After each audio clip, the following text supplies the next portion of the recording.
La quatrième réunion des ministres des Affaires étrangères Chine-Asie centrale s'est achevée dans la ville de Xi'an.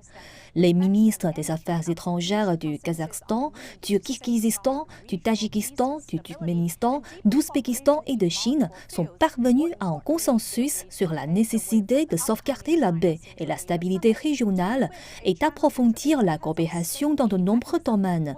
Ils ont surtout convenu de préparer le terrain pour le prochain sommet Chine-Asie centrale, au cours duquel un mécanisme de réunion des chefs d'État Chine-Asie centrale sera mis en place. À la suite du retrait chaotique des États-Unis, d'Afghanistan et de la crise actuelle en Ukraine, l'Asie centrale est devenue une région cruciale pour l'énergie et les transports.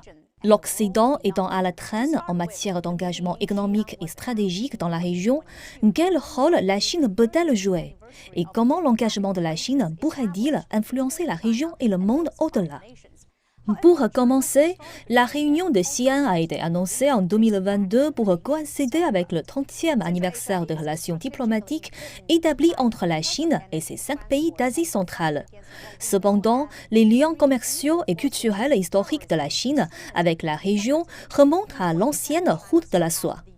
L'Asie centrale revêt une importance stratégique pour la Chine en raison de l'énergie, des transports et de la lutte contre ce que l'on appelle les 3 forces du mal, à savoir le terrorisme, l'extrémisme et le séparatisme.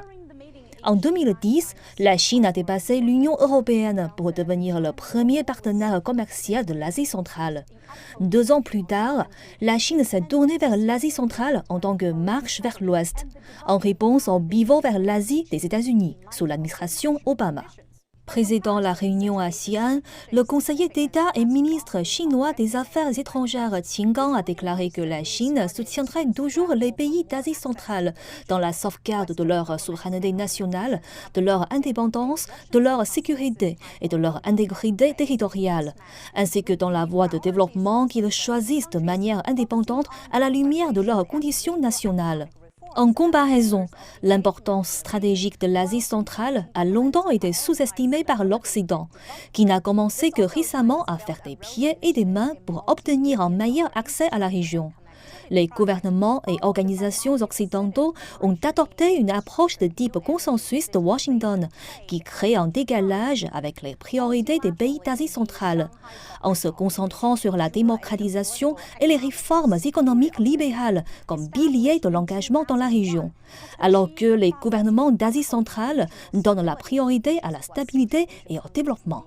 Il y a aussi l'initiative chinoise La Ceinture et la Route, un projet d'infrastructure et de connectivité de plusieurs milliards de dollars, suivi d'une coopération multiforme dans les infrastructures, les nouvelles énergies, la numérisation, le commerce et la lutte contre le terrorisme.